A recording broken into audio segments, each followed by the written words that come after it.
All right. Thank you guys for joining us for another podcast here. I know it's a little bit different, just me this week. We've mixed it up a few times now. You've seen me and Jake, you've seen me and Easton, you've seen me and Easton and guests, you've seen just me and guests. So we're going to continue keeping you guys on your toes. It's just me this week, and I'm going to tell you guys my experience or share with you my experience from this past spring flying with a firearm. It was my first time flying to hunt, period, but my first time especially flying to hunt and obviously taking a firearm. If you're like me, you might think that that's like a really daunting or really strenuous process. It's not. I kind of put off flying to certain further away destination hunts and driving instead because I just always had made up in my mind with the way TSA is and how crazy our country is that flying with a firearm is probably a nightmare. We've had some trips that have been, 10 plus hours, and we've elected to drive when flying would probably have been easier. And I will share with you that after this past spring, I don't think we'll ever do that again. It was so easy, very, very routine. It obviously happens a lot more than you probably think. It's easy, at least for me, to kind of like live in a bubble and not think too much about like what's going on around you. And this happens a lot, so much so that just our simple trip out west, I think there was 8 other guys on our flights that were all flying out there, obviously with firearms to turkey hunt. So it happens a lot.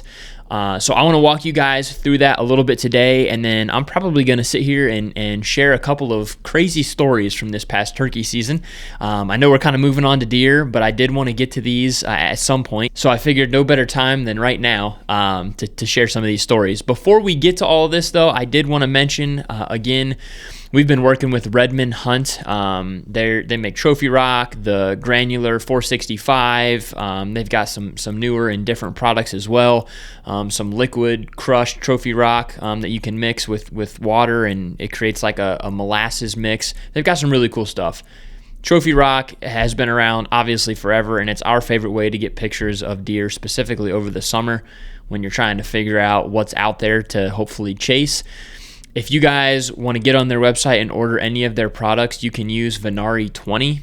That'll get you a discount on their products. Again, Venari 20. We'll put it right there on the screen. That'll get you a discount and save you some money. So without further ado, we'll get into this now. So again, my dad and I flew out west this year. Obviously, we were taking the shotgun, specifically my 20 gauge Rete. And first and foremost, if you're going to be traveling and you're going to be flying and you're taking a firearm, you're going to need a case. That's the first thing you're going to have to check off your list is a case. Pretty much any like reputable and well-known, whether bow case, gun case company is going to make something that's TSA approved, but you're going to want to make sure that you're able to fly with it. This particular case that I have in front of me is the case that I flew with. It's a Vault by Pelican, and I'll try to overlay some pans here of the stuff I'm talking about, but it's made by Pelican. It's a pretty durable case. I actually bought it for my rifle. But what I did, it comes with a cutout, or I guess foam that you can cut out to fit whatever gun you're going to be flying with.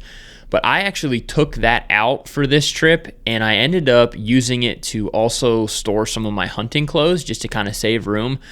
So flying with a gun, you're basically checking it like you would check your luggage or check a bag. I wanted to obviously save a little bit of room, so I took some of my camo and I stuffed that in and around the gun so I could kind of manipulate how it was seated in there and the protection that it had. So I stuffed like a bunch around the sight. My red dot, obviously, I wanted to be super secure. You could have just kept your foam and left it, the way that it is. But again, my foam cutout was for my rifle, and I thought this would kind of save me some room in some of my other bags. So that's the route I elected to take. You're also typically advised to put your shotgun shells in your case. I've heard a couple of different things, but that's exactly what I did, and you're going to want to make sure they stay in the factory box. I don't really know the ins and the outs or the reasons for that, but if you buy some ammo, keep a couple of the factory boxes laying around. Now that I've flown, I'm just going to keep 2 of them. I ended up flying with 2 cases, 5 shells in each, so 10 total shells, which was absolutely, way too many shells to fly with. I think we ended up shooting 3 while we were out there, but you never know if you have to maybe repattern your gun or whatever. You get on a bad streak and you're missing you never know. So it's always best to be prepared, but keep a couple boxes laying around. That way you can fly with them.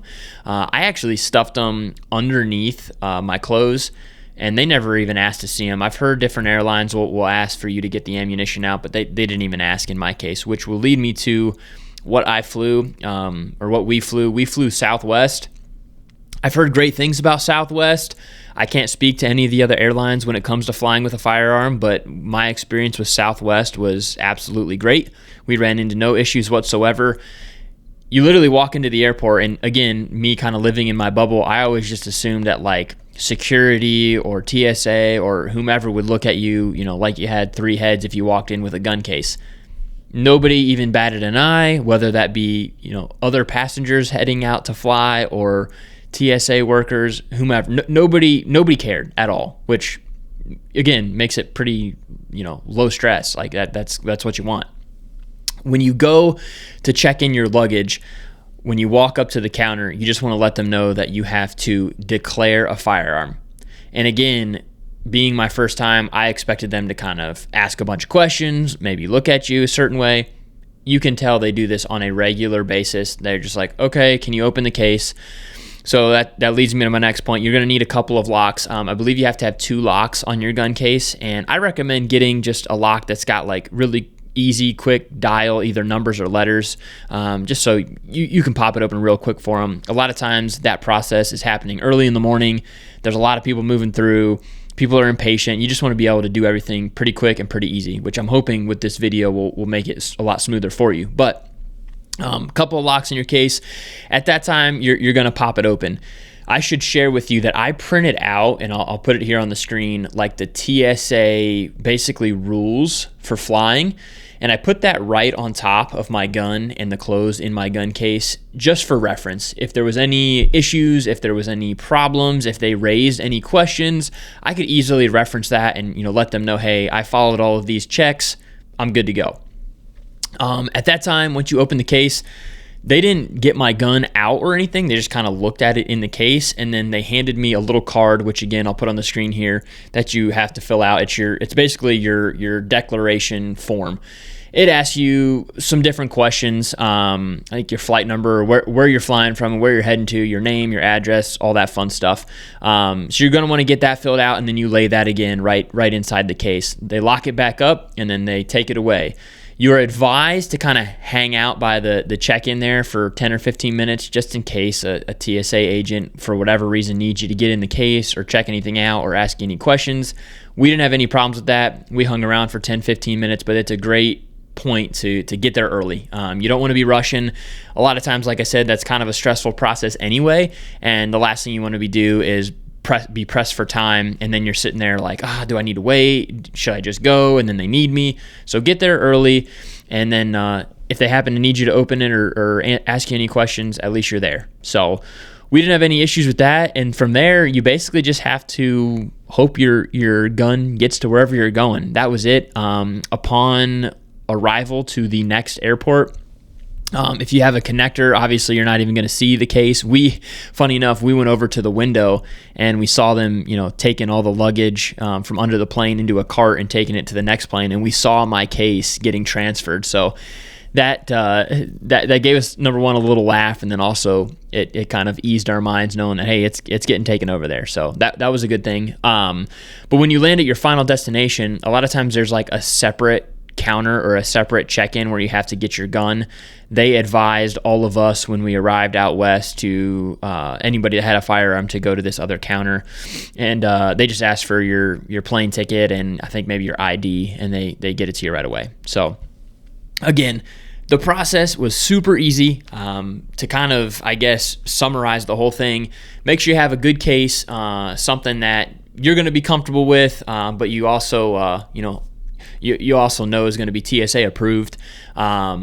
Whether you're using cutout foam to help your gun be stored in there and be protected, or you decide to pack it with clothes, either or, whatever you're comfortable with, they'll both work. I printed out, again, the TSA flying with a firearm checklist, and I put it in my case. Fill out, obviously, your declaration card, which they will give you. They look a little bit different depending on what airline you're flying. Again, I flew Southwest, and plan to fly with Southwest again just because of how smooth the process was. When you head up to the counter to check your bags, let them know you need to declare a firearm. Hang out after you fill everything out and they take the case away just to make sure if anybody needs you or has to open it, you're going to be there. I will say they'll just cut the locks if they need to get in it. So, if you don't want your locks to be cut, you should probably hang out there. So that again leads to get there early. I know I'm kind of all over the place here, but they're just popping in my head at different times. So get there early. And then, like I said, the rest is pretty smooth. It's not a complicated process at all. If you need help finding out any sort of information when it comes to this, all of that's online. So don't let the thought of flying with a firearm deter you from flying with a firearm, because it's not a big deal at all. So that's pretty much going to wrap it up. We had a great time out west, had a lot of fun, had some success, and are looking forward to flying again and seeing what far off destinations we can get to, and are glad that this process is easy and hopefully it remains that way. So that'll lead me into, I guess, the second portion of this podcast, if you can even call it that. But that's going to be some of the crazy situations I found myself in this turkey season. I feel like every year I have a run-in or two with some folks that just either leave me scratching my head, a little bit heated, or at least worthy of a good laugh. And this season was no different. Most of these interactions come on public land, just because when you're hunting on public land, you're going to run into other people.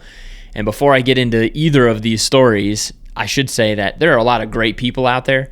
There are a lot of great people on public land, and we've met some awesome folks out there. I know, lifelong friendships that have happened from running into people on public land. But there's also the flip side of that coin, and there's some sketchy, some rough, some rude, some not so good humans that roam around these public lands. So it's important when talking about these things, I think, to kind of keep that in mind, that you never know who you're dealing with, and you always got to be on your A game. So the first situation that happened this year was right in our home state. I don't usually hunt a lot of public ground in our home state just because we're blessed to have access to some pretty good places, but this particular morning I did. It was Easter Sunday, and I was hunting with my dad. Took him out to some public land where we knew some turkeys were nearby. There's some private land that they were kind of roosting on, but a lot of times they worked over to the public, so we figured we would just start there. We had to get to church, obviously, that morning, so we didn't have a ton of time, and just seemed like a spot that we could check out. So we ended up there in the morning, first thing. Didn't hear any turkeys, didn't see or hear any other people. There were some other trucks parked on other pull-offs, but again, we didn't have any issues. We gave it, an hour or so, and then we decided to go hit a couple other properties. We did so, came up empty-handed, and still had like a little over an hour before we had to get to church. So I told my dad that I wanted to go back to where we started and just see if those birds had, maybe moved into the public or were close and we could strike one up. So we got back there, we pulled in, and as soon as, I don't know if I shut my truck door or what had happened, but we heard a turkey gobble across the street on some private. So we kind of got all of our gear and hustled back into the public and got set up just somewhere where I've seen them cross before and hope maybe we could pull them over. Got set up, threw out some calls, and never heard a response. No sign of the turkeys, being interested. I figured they probably had a lot of hens with them. But 15, 20 minutes had passed. We were just kind of hanging tight, and I heard a stick break behind me. So I kind of just slowly turned over my shoulder, and I saw, I think it was like a longbeard and 4 or 5 jakes. The longbeard was pretty much past us already, and then 4 or 5 jakes were kind of beelining right behind them. They were probably 40 yards from us, well within range, but again, I didn't want to swing. My dad wasn't going to be able to get good video, so we just kind of let them work past, and we're going to maybe reposition eventually. So after they worked through, I kind of turned a little bit more, and I noticed there was a guy sitting up against a tree like 50 yards from us. I mean, the turkeys would have had to walk right past him. So at that point, I was confused, I was concerned, and I didn't know what he was seeing, what the situation was at all. So I kind of came to my knees and just stuck my hand out and waved. I could tell he had saw me at that point. So I got up and walked over to him, and I felt really bad at first. I just assumed holy cow, there was someone else in here, and we had no idea. So I told him, hey, what happened? Like, were you in here already? And he wasn't really saying a whole lot. And I said, dude, we walked in, right past you. Why didn't you flag us down? And his response was, I thought you were a deer. And that should have told me right then and there that something was up. But again, there's different folks out there that from different walks of life that just are a little bit strange, I guess, and have different responses to different things, whatever, and I gave him the benefit of the doubt and thought, okay. But in my mind, I was thinking, like, we walked 10 yards from this tree. Like, number one, how did I not see him? And number two, like, why wouldn't you flag us down if you were here first? Like, if that were me, I would have whistled, threw my hands up, said, hey, I'm in here. Like, what are you doing? So I thought that was a little bit strange. We get to talking a little bit more. I said, well, the way public land works is whoever was there first. So if you were in here first, we're going to get out of here. And I apologize for coming in on you. I wish you would have said something. I would have left. And I did tell him, hey, I would like to get your phone number because there's some turkeys in here, obviously. I only saw one longbeard. If you shoot him today, just text me so I know, because I'm not going to come back in here tomorrow if there's just 5 jakes running around, because I'm not going to shoot a jake. So if you wouldn't mind, just texting me if you get him, I'll congratulate you, and then I don't have to waste my time coming back here. So he went to give me his number, and he said, I'm from West Virginia, and that number is not going to look familiar because it's a West Virginia phone number. I thought, okay. So gave me his number. My dad and I wished him good luck. We wished him happy Easter, and we started back to the truck. We got, halfway back to the truck, and we started kind of talking, just like, man, that situation just seemed off. Like, something just didn't seem right. Like, how did he not see us? And then also, like, those turkeys would have walked between us. Why didn't he shoot? Like, we start putting more together. Like, that could have been really, really dangerous, but also, like, those turkeys had to walk right past him. So we really started scratching our head at that point, and we got back to the truck, and there was another truck parked behind us. When we pulled back into the pull-off, we were the only truck. Now there's another truck with Ohio plates parked right behind us. So Dad and I, put the brakes on, looked at each other, maybe said a couple choice words, and I started marching right back down into the woods. I was heated. So basically, we were there. He pulled in behind us, probably heard or saw the turkeys crossing the road, and then came in behind them, which is why he made up some BS about thought we were deer and didn't mention anything about seeing any turkeys. So I kind of stopped once I got halfway and said, I'm going to call him. So I go to call the number that he gave me. Fake number. Gave me a bogus number that didn't even work. So now I'm really heated. And I started to go in there after him. And then, I don't know, something came over me. Maybe it was because it was Easter Sunday. I thought, you know what? No turkey or situation is worth a life. I don't want to barrel down in there, especially, a little bit hot, a little bit angry at what just transpired, and who knows what happens. I don't know this guy at the end of the day. I don't know his ethics. I don't know if he shoots at the first thing that moves, so I better not. So we elected to go hang out at the truck basically until we had to go to church, hoping that he would come out of the woods. Unfortunately, he never did. I really wanted to stay there until he did, but again, I wasn't going to let that situation take away from Easter Sunday Mass with my family. So we went to church. I drove right back there after church. Unfortunately, he was gone at that point, and I spent the next, few days going out there hoping to bump into him and never did. The moral of that story is you just never know who you're dealing with and what they're telling you as far as the truth. Again, I just assumed, hey, this guy must have beat us in here. Like, how did I not see him? I knew in my gut that something was off, and I should have stuck with that, but I was trying to be considerate and follow the unwritten public land rules that if he was truly in here first, he should get the hunt, which, again, to circle back, I don't know if I mentioned this, he said that he was. So come to find out, he obviously wasn't. It's a huge bummer, and I hope if he's listening to this, he hears it, and I hope he didn't get the turkey. I know that's probably selfish, but I hope he didn't get the turkey because of how that situation transpired, and I hope he can learn from it, because that's not how public land hunting is supposed to go. That could have been very dangerous. And then obviously also, if you weren't there first, like, you should have owned up and said, hey, no, I pulled in behind you. I just didn't realize you guys were right here, even though it was a tiny piece. And then, gone about his merry way. But that's not what happened. So you never know who you're dealing with, what they're about. always, always, always be on your A game, and don't take people at their word. Just because they're telling you something doesn't mean that's exactly what's happening. So you always got to be ready for whatever they're going to throw at you, and go with, stick with your gut. Your instincts will tell you a lot, and that situation did, and I didn't listen to it. So that was the first crazy interaction that had happened this past turkey season. I'm curious if you guys have had any crazy stories. If you'd share them in the comments, I think it'd be fun to read through. Hunting, specifically on public land, is as saturated as ever, and I'm sure there's a lot more stories just like that one out there. So drop them in the comments if you're listening to this and you don't mind sharing. We'd love to hear them. The second situation didn't actually happen on public land, and it would have been, my last weekend of the turkey season, late May. Out of state, took my girlfriend on a hunt. I had got a turkey the first morning. It was a blast. We'll have that up on our channel before next spring rolls in.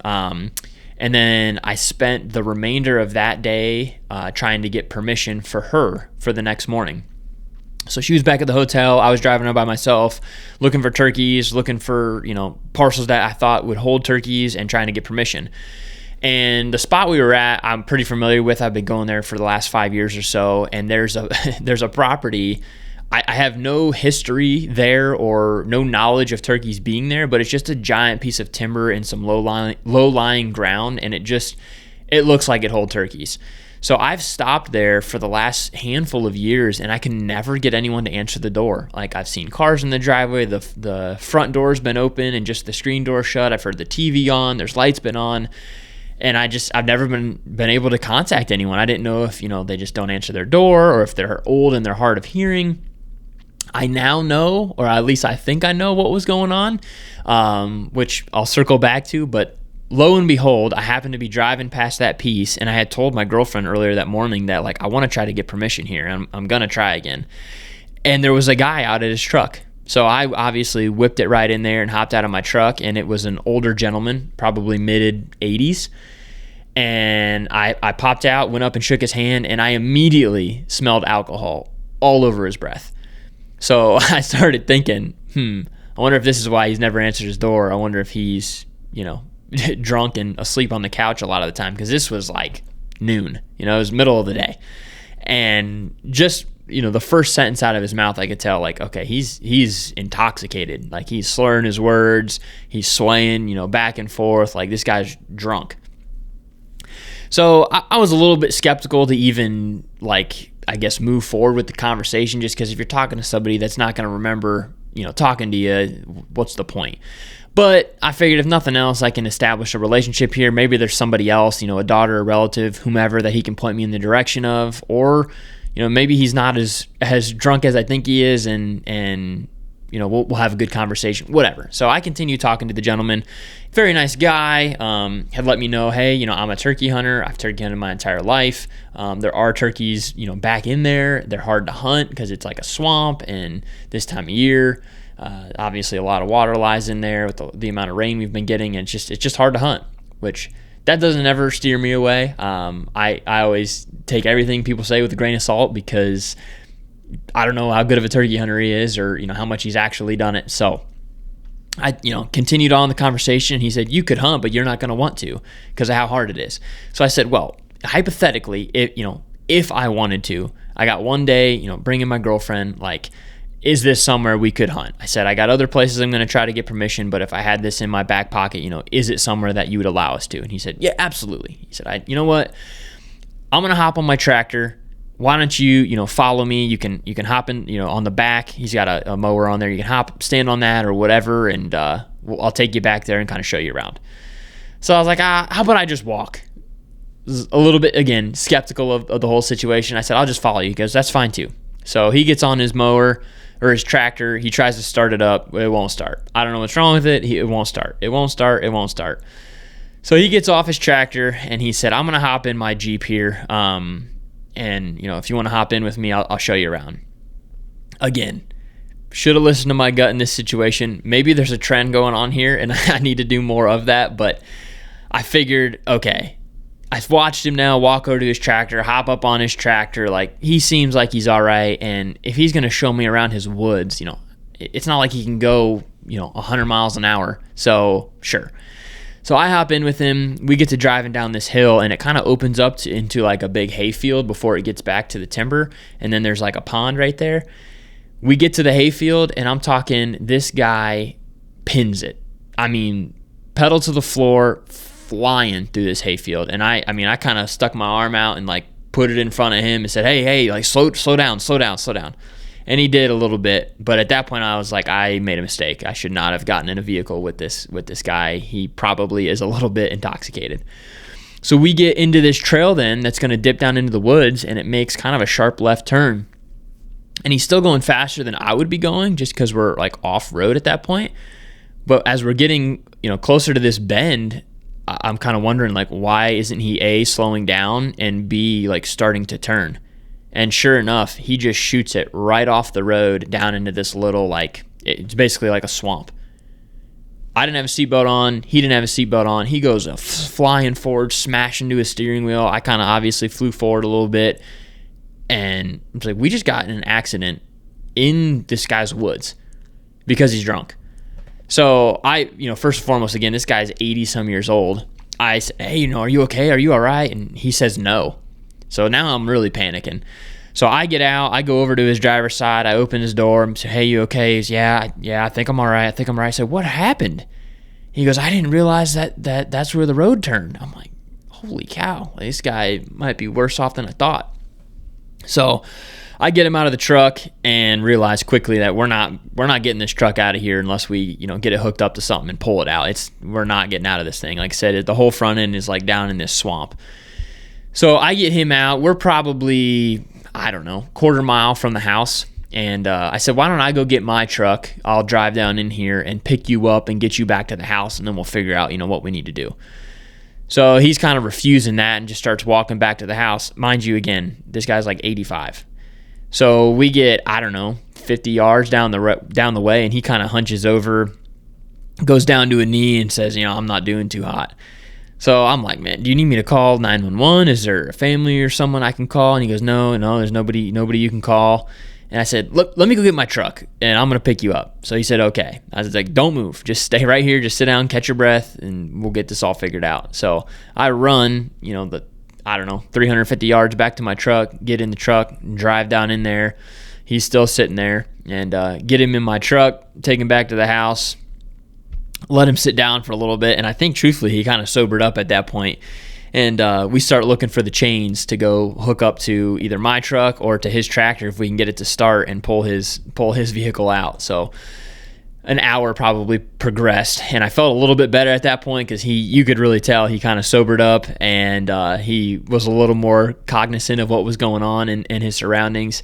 We finally got his tractor to start, and we got it down in there, and ultimately I got in his truck. He stayed on his tractor, and we got the thing pulled out of the swamp there. But it was just a wild interaction.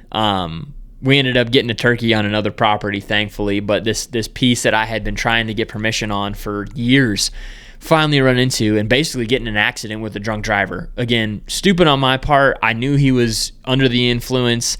I thought, we're going to go 10 miles an hour through this guy's woods. No big deal. Once again, you just never know what other people are thinking, what other people are feeling, the ideas and the thoughts that are maybe in their head. Like, you always got to look out for number one and use your best judgment. And I didn't there. I was clouded by a mystical property that I had been wanting to get access to for a long time. And the thought of, potentially getting my girlfriend her first turkey. And I didn't make a very good judgment call in that situation, which I will say, when we drove down in through that hayfield before he crashed, 2 gobblers ran out. So I knew, or my suspicion was confirmed that there were in fact turkeys on that piece.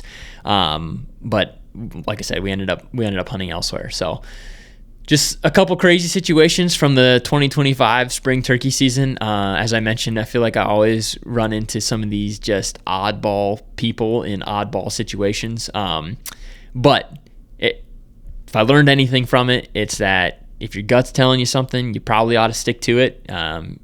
Your gut's usually not wrong, and in both of those situations, my gut knew something was up, but I didn't necessarily act accordingly. So that'll do it for this episode. I hope you guys enjoyed hearing those stories. I always love hearing people's hunting stories, and although those weren't the actual hunting stories, I thought they were some pretty interesting things that had happened, leading up to some of our hunts from this spring. So we will be back hopefully next Monday. Again, I know we've thrown some curveballs at you guys. We're going to try to keep some of these podcast episodes coming out Mondays at 6 as much as we can.